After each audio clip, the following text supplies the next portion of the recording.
Solitary Races, Friendship is Timeless. Chapter 1, A Two-Way Split. The last bits of Luna's nights were chased away by the rising celestial sun, the moon taking its leave as the sky of Equestria began to brighten up. Inside the Ponyville library, Twilight Sparkle's eyelids began to twitch as the sunlight made its way across the floor. She turned over onto her side as it reached her eyes, trying to squeeze out another minute or two of sleep. She soon lost the battle and her eyelids separated, revealing her violet eyes. She let out a yawn as she sat up, running a hoof across her face in an attempt to wipe the remnants of sleep away. She soon lowered her hoof and, after a moment, got out of her bed, setting her four hooves onto the wooden floor. Glancing over the basket, housing the sleeping form of her assistant, she decided to let him sleep in for a little while, and walked over to her dresser, picking her brush up with her magic and beginning to brush the bedhead out of her hair. When her mane was back to its usual straight appearance, she smiled at her reflection and made her way down to the first floor of the library. She picked up a scroll on the table in the center of the floor and unrolled it, looking over the schedules he had made last night for today. Rolling it back up, she walked over to a nearby bookcase and used her magic to pull several books out the shelves, before walking back to another bookcase and doing the same. When she had all the books she was looking for, she walked back to the center table and pulled the book off the top shelf of the first pile, setting it down and opening it. About an hour or two later, Twilight was startled over raiding by Spike walking down the stairs while saying, "Good morning, Twilight! What can I get you for breakfast?" Twilight looked back at him over his shoulder and asked, "Spike, what are you doing up so early? I was going to let you sleep in." The baby dragon replied, "Twilight, it's like 9:30 right now. I think I slept long enough." Twilight blushed. "Oh, right. I don't know. Anything's fine, I guess. I'm just about done looking through this book anyway." Spike nodded. "Okay." He then went to the kitchen to get started on breakfast, while Twilight turned back to her book, assuming where she had left off. She soon closed the book and was about to start on another one when Spike called her, saying breakfast was ready. She returned to the main room a little later, having enjoyed the grass pancakes Spike had made, and was soon reading while he got to work on his morning chores. Aside from the light sound of Spike working, the air in the library was relatively quiet. The peace was eventually broken by a knocking on the door. Twilight opened the door, looked up, and Spike ran to answer it. Pushing the door open, he smiled at the cyan mare outside. "Hey, Rainbow Tess, how's it going?" Proud Pig said, "Absolutely amazing, Spike, as usual. Hey, is Twilight home?" Twilight waited for where she was saying, "Right here, Rainbow Dash. If you're here about the new Daring Do book, I'm still waiting on the shipment." Rainbow Dash trotted in and over to the table, standing opposite of Twilight as he said, "Nah, that's not what I'm here for. Pinkie Pie and Fluttershy wanted to get every pony ready for something fun, so they decided to have a picnic. We're all going to be up a little later for it, so I was just dropping by to ask if you wanted to come." Twilight smiled. "A picnic? Sure, my schedule's pretty light today." She looked over at her assistant, who was standing near a bookcase, and asked, "Spike, do you want to come too?" The baby dragon replied, "Yeah, sounds like fun." Rainbow Dash said, "Okay then, I'll let the girls both know we're coming. See you later." She ran out through the open door and spread her wings. When Spike moved over to the door, he saw her take off while leaving behind her signature rainbow trail. "Well, I don't think there's any pony out there who can match Rainbow Dash's speed when she's in full flight mode." He breathed, pulling the door closed. He asked, "What do you think, Twilight? Twilight?" Looking back at the mare, he saw that she was looking down at the book in front of her. Walking over to her, he leapt up and grabbed the edge of the desk. Pulling himself up and resting his elbows on top of the table, he looked down at what she was reading. He sighed. "Twilight, it's been over a week since it happened. Why are you still worrying about it?" Twilight used her magic to pick Spike up and set him down on the table before saying, "Because I'm still not sure what to think, Spike. Sure, we got a great lesson on friendship from that trip up the mountain, same as when that dragon was sleeping there. But I still have this feeling we missed something important." Spike shrugged. "I don't know, Twilight. I mean, how much can you miss when it comes to rock slides? Sure, the fact that many occur is kind of strange, but you all came together to figure out there were a lot of loose rocks up there. That's enough, isn't it? It never had to have been all it was." Twilight sighed to herself. As much as she wanted to accept what happened that day was completely natural, she couldn't shake the feeling that something was off. It was going to come back to bite him on the flank. She used her magic to close the book and moved it on the top of the pile. As she moved to put all the books back where she found them, she said, I still think there's more to it than that, Spike. Lots of ponies said they heard an explosion that day, before the first rock light started. What could have caused an explosion? Spike replied. I don't know, but I don't think you could find an answer in the book. Besides, you went back up there a few days after it happened and found nothing. Why don't you just relax and take your mind off of this one for a day? Worrying about it certainly isn't going to make the picnic any fun. Twilight said, Yeah, I guess you're right, Spike. Spike puffed up his chest. Well, of course I am. I've had to calm you down in the past, after all. Twilight turned to smile at him. Okay, you got me there. Listen, I'm going to stop by Zecora's for some tea. Just take care of the rest of your chores, and after the picnic, you can have the rest of the day off. Spike immediately saluted. Aye, aye, ma'am! He raced back up the stairs to finish the rest of his chores. Twilight giggled to herself and headed to the front door, using her magic to open it and close it after stepping outside. She then headed straight for the Everfree Forest. After a few minutes of walking through Ponyville, Twilight stood at the entrance to Everfree Forest. After taking a moment to mentally trace her route to Zecora's home, so as not to wander off the path like she did when she ran into the cockatrice, she started walking into the forest. She kept her eyes and ears open as she walked, looking and listening for anything unusual. When it came to the Everfree Forest, a pony couldn't be too careful. After a couple of minutes of walking, Twilight entered the clearing in front of Zecora's home. Hoping she wasn't interrupting anything, she walked up to the front door and knocked twice. Inside, she heard the zebra say, I heard a knock. Who's come here? Opening the door, Zecora smiled. Ah, Twilight's spoken. Come in, my dear.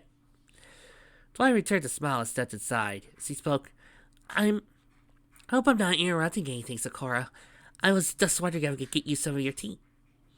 Zecora walked over to her cauldron and said, It is no trouble, for as you can see, I was already working on a first batch of tea. Sit down, Twilight, and take a sip. As short as it was, coming here will steal the trip. Twilight went over and took a seat on the floor near the cauldron. Thanks, Zecora. I really like your tea, she commented. Using a ladle, Zecora poured the tea in 2 cups and allowed Twilight to take her cup with her magic, before walking over her own and sitting down in front of the laboratory unicorn. I know that you enjoy my brew. That isn't why I enjoy sharing it with you. Twilight nodded, and they both sipped their tea, making small talk all the while. A short while later, both Twilight and Zecora exited the zebra's house. Twilight needed to get to Ponyville for the picnic, and Zecora wanted to visit a few ponies in town. They continued talking as they walked, Twilight soon asking if Zecora wanted to come to the picnic. The zebra eventually agreed to stop by after seeing the ponies he was planning to visit. As they neared Ponyville, they stepped around a patch of toys and joke. Not long after avoiding the blue flowers, the ground beneath them suddenly shook. Both Twilight and Zecora came to a stop as the earth rumbled, but soon quieted down. Were you expecting that? Twilight asked, not really sure what to say. Zecora shook her head. If the earth were heaving itself, I would have felt a sensation, but that was not a natural vibration. Something has disturbed the forest, of this I'm sure, but I do not know whether it is malicious or pure. Twilight asked. I suppose I can make sure everything in Ponyville's okay, right? Zecora nodded, and they resumed walking, though at a slightly faster pace than before. When they reached Ponyville, they found every pony was going about their business, like nothing had happened.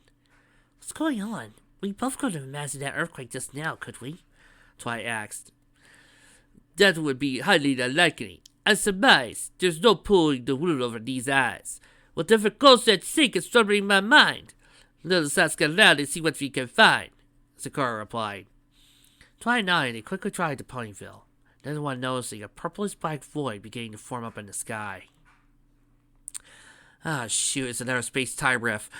Time to start capturing some Pokemon and then battling Arceus. I do hope he goes easier on me than he did my little brother. Soon. Derpy, will you watch where you're flying? I nearly crashed into you that time. Rainbow Dash exclaimed, and a cross-eyed bluish-gray Pegasus with a light yellow mane and a cutie mark of bubbles, both of them flapping their wings and remaining in the air. Sorry about that, Rainbow Dash. I just don't know what I was thinking right now, Derpy said. That makes 2 of us, Rainbow Dash muttered under her breath. Down on the ground below, Rarity had set up a picnic blanket in the useful spot, and Fluttershy was making sure he was lying on the ground. Applejack, meanwhile, was digging into a picnic basket prepared by Fluttershy, holding out some food and silverware while Rarity went through what Pinkie Pie had brought. The pink earth pie herself was bouncing around after opening a basket filled with balloons.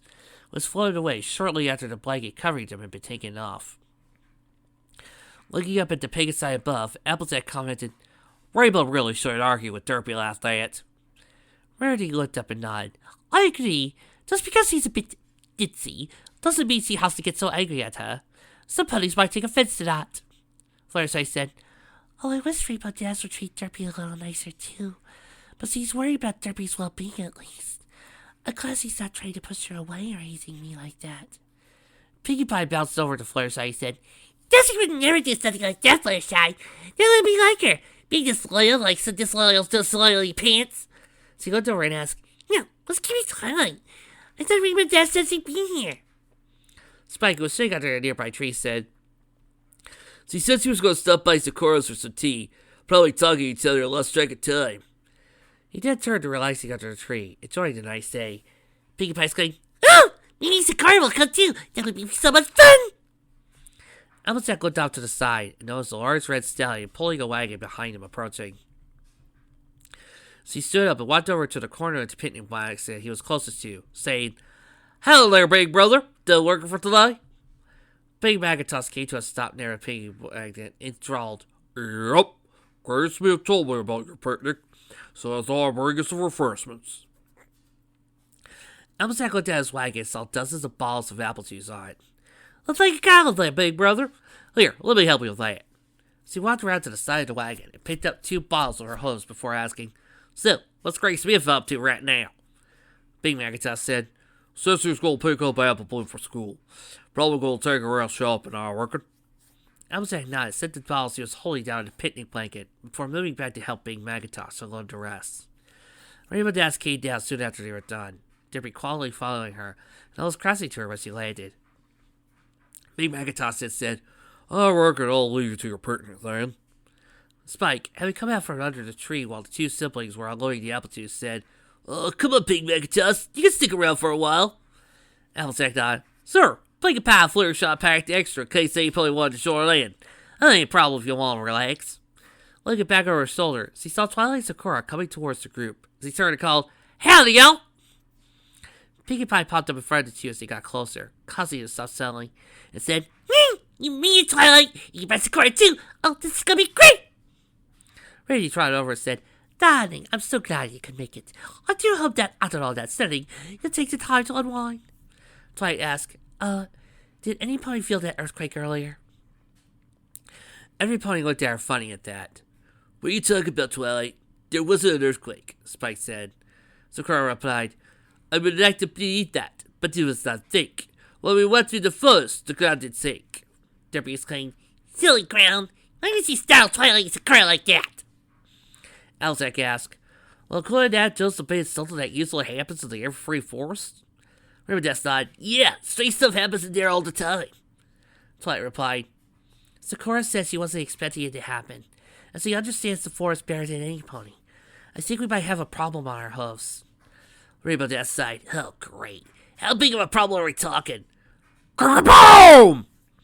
Everybody's heads turned and jerked in the direction of that sound, looking up at the sky as a vortex formed high above them, with lightning shooting out of it. Suddenly, a large creature that was mostly obscured by some kind of black smoke, only the silhouettes of its mouth and eyes could be seen, pulled itself out through the vortex with a loud roar. That big of a problem?" Twilight gasped. "Oh, fuck, it's not guaranteed out to creep!" Time for some pokeballing. "Oh, hi, sights." As it groaned, the creature floated freely in the air, glaring down into 7 mares, zebra, stallion, and baby dragon. Fluttershy dropped to the ground and hid her face behind her mane, while placing her hose on top of the head. She squeaked, "Eek! It's scary. What is it?" Pinkie Pie looked down at her and said, "Don't worry, Fluttershy. You can't hurt you. Remember, you go at the ghost. Woo!" The pink party pony was cut off from breaking into song when suddenly she felt herself being dragged along the ground. Actually, every pony could feel some kind of suction beginning to pull at them. Helping Spike onto her back, Twilight looked at it, took another look up at the creature, saw it create some kind of portals, which were floating in the air between its arms. Just like every pony else, she dug her hose into the ground and tried to keep from being pulled up by the suction coming across those portals. the picnic blanket having been yanked out from under them, along with the food and juice. After a moment, Derpy, Zecora, Fluttershy all lost their grips and were pulled off the ground, each one being pulled to a different portal. Rainbow saw this and regained her composure, spreading her wings and flying up towards the creature, yelling, "Hey, cut it out, you jerk!" As he flew towards its face. Before she could reach it, its left arm pulled itself in front, swung towards Rainbow Dash, slamming her back towards the ground. The side Pegasus bounced off of Big Magachops before hitting the ground and sliding backwards. The sudden impact surprised the red stallion and lost his grip, before also being pulled into the portal. Applejack screamed, "Big Magachops! Whoa! Unfortunately, she also lost her grip, as did Pinkie Pie and Rarity, and they all disappeared through their own separate portals too. Spike yelled, "Rarity!" Looking back at Twilight, he asked, "Twilight, can't you do something?" While struggling to hold on to the ground, the Leverage Unicorn groaned, "I don't know what's going on, Spike! I don't... What the... Ah!" Her back leg suddenly came free out of the ground, began to pull her, Spike into the right of the remaining portals. Spike looked back at the creature as he hugged tightly to Twilight's back, then looked at her and asked, "Can't you just get us out of here?" Twilight looked up and cracked an eye open. "But, Rainbow Dash!" The rainbow mare had hit the ground hard, its ceiling been knocked out by the impact. Glancing back at the creature over her shoulder, Twilight took another look at Rainbow Dash and made her decision. Her horn lit up as a magenta aura surrounded it, using her remaining strength to rally the force field around Rainbow Dash. As soon as it was complete, Twilight lost her grip on the ground, while at the same time, Spike lost his grip on her. They both reached out towards her, but they were both pulled into the last two portals, was closed up immediately, and they went through them. Under the force field Twilight had created, Rainbow Dash gave a twitch, but was unable to do anything else. So he simply laid there on the ground as the creature disappeared, a bright white light spreading out from where it had been over Ponyville. Everyone saw it approaching, but they were unable to do anything as it enveloped them. "Ah, fuck, it's the anti-monitor. That's it. I'm putting out some wards." You know, it has just occurred to Trixie that this is the third MLP and Sonic crossover we've done. No, it isn't. This is like... Okay, there was that one really short fic where Sonic was being... Where I originally liked Sonic being angry at Amy, but after playing Sonic Frontiers, I kind of see it as out of characterness. And, you know, after going through last year with so much Sonic stuff, it's kind of de-evolved in my likeness of it. I kind of don't like it anymore. And then there was that Sonic and Equestria Girls one we did. Oh god, that one, please, let's not... Oh my god, we did do This is number 3! And remember, the author of Let's Wonder has done a Sonic crossover that features the Freedom Fighters. Oh yeah. Oh my god, we have done 3. Think I like Sonic or something? That's a distinct possibility. Miles' tails per hour flew through the air with the aid of his twin namesakes, flying as fast as his tails could take him. He soon saw his destination come into view, a small outcropping of land near the shore of a lake, surrounded by a few trees. Encouraged by the sight, he went to a dive, flying down towards the area. As he neared the ground, he saw all of his and Sonic's friends gathered around near a lone picnic table, setting things up. Knuckles the Echidna, Amy Rose, Cream the Rabbit, her child friend Cheese, Blaze the Cat, Rouge the Bat, and the Chaos, SBL the Chameleon, Charming Bee, and Vector were all there. He landed on the ground, at the bottom of a small hill, and he sought to catch his breath. "Hey, where's Shadow?" After the flying, he just did, picking up on what everyone was saying. He panned, "I think we got enough plates and cups available if we need them." Oh, I'm sorry, that was Blaze. What? I need to check the cast list for my Blaze voice, because this is her first appearance on this show. Well, I just did the research. So, in honor of Fox Machina coming out the last week, and the next few weeks are going to be filled with those episodes, I think it's only appropriate that we give Blaze her voice actress that was there at the time, doing one of my personal favorite half-elves. Ahem! "I think we got enough plates and cups available if we need them," Blaze was saying. "You couldn't resist Laura Bailey, could you?" "Nope." "That means you might have to do just the usual Australian tone for Knuckles." Yeah, you're right. And, oh god, Cream. I thought today I would get through a couple of things without having to bring out this voice. Turn it up to full volume. Oh, I really hope Sonic likes this. This is such a special thing for him, Cream said. Tails stood up and started to run up a hill as he heard Knuckles say, Alright, just for this one line, I'm bringing out Grog. I'm sure he'll always appreciate it, even if he can't run for his birthdays. There. That will do Australian Knuckles for the rest of the fic. Tails crested the hill as Amy said, Well, he better do more than just appreciate it after all the hard work I put into this. Ruth smirked. You think you did all this by yourself, Amy. Don't kid yourself. Legacy said, Oh, speaking of kids. Tails ran down the hill and stopped at the bomb as SBO said, Welcome back, Tails. Is Sonic on his way? Oh, good lord, you're bringing out all of them! Yep.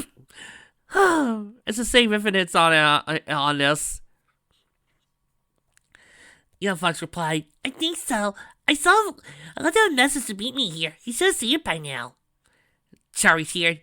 Oh, I can't wait to see the look on his face. Fetcher said, Calm down, Charlie. He still has to get here before we can surprise him. Tails found his sudden name face of flow as he said, I'll keep an eye out for him. Ready? Knuckles spoke. Everything's all set up. We're good to go. Tails nodded. Good. He landed on top of the hill and looked out the distance. Moments later, he saw a blue streak coming towards him. Speeds by Sonic the Hedgehog. Turning back around, he called, Heads up, everyone! He's coming! He then turned back around, only seeing a familiar blue hedgehog skating to a stop right next to him. Hey, Tails, so what's up? You wanted to meet me here, right? Sonic asked. Tails sighed. Yeah, about that. He gestured towards the bottom of the hill. Sonic looked, Surprise! Everyone shouted at the same time, followed by party poppers being shot off. Sonic looked down at Salt, in the distance to chili dogs, cupcakes, and small coolers of a cold beverage. There was a white birthday cake with pink frosting on the picnic table, which all his friends were standing around. He grinned, Aw, you guys! He then followed Tails down the hill towards the picnic, as everyone began to enjoy the birthday, avoiding Amy's attempts to give him a birthday kiss as he did. You know, I'm still shocked. Sonic Frontiers actually made me okay with a Sonic-Amy relationship. See? This is the power of Ian Flynn! As they neared the table, Tails turned to Sonic and said, It's kind of impossible to surprise you. Sonic replied, You totally got me this time. I had no idea. Tails smiled. Yeah, right. Upon reaching the table, the Fox Kid grabbed a plate holding a chili dog with a ribbon wrapped around it and held it out towards Sonic. Happy birthday, Sonic. I hope you liked it. Sonic grabbed the chili dog and took a bite out of it before saying, Like it? I love it! Gino continued talking as the party began to get into full swing, and Amy started walking over to Sonic, attempting to make another attempt at kissing him. Unfortunately, everything was interrupted when what sounded like lightning and a fierce wind blasted through the area, sending Sonic's chili dog and everything on the picnic table flying, as if the force suddenly reversed itself, and everything, with the exception of Sonic's chili dog, had flown straight up, went back flying the way it came. Some of Sonic's friends getting hit by baked goods, or wet as everything was sucked up into a purplish-black void. Tails pointed out the void as a creature surrounded by black smoke pulled itself out of the gateway he had created, exclaiming, Sonic, look! The blue hedgehog turned his attention away from his missing chili dog, into the creature now floating in the air.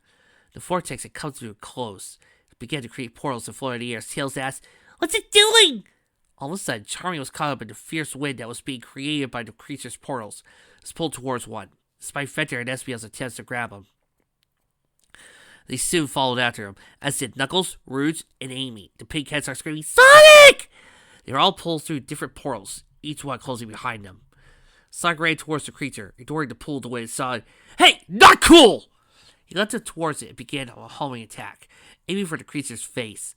Unfortunately, he pulled his right arm in front of it and slapped him away. Sonic hitting the ground, bouncing back towards the picnic table over the fence, coming to stop on his front of the grass between the fence and the lake. As he laid on the ground, unmoving, Cream and Cheese were pulled into one of the three remaining portals, blazes in air. Tails, as he struggled to hold on the grass, looked up at Sonic and called, Sonic, help! As he lost his grip, was pulled towards the last remaining portal, shouting, "Sonic!" The blue blur tried to fight the haze, cutting his head as his best friend shout. Unable to do anything more than twist a little as the portal closed, Blackness moving in and covering his vision.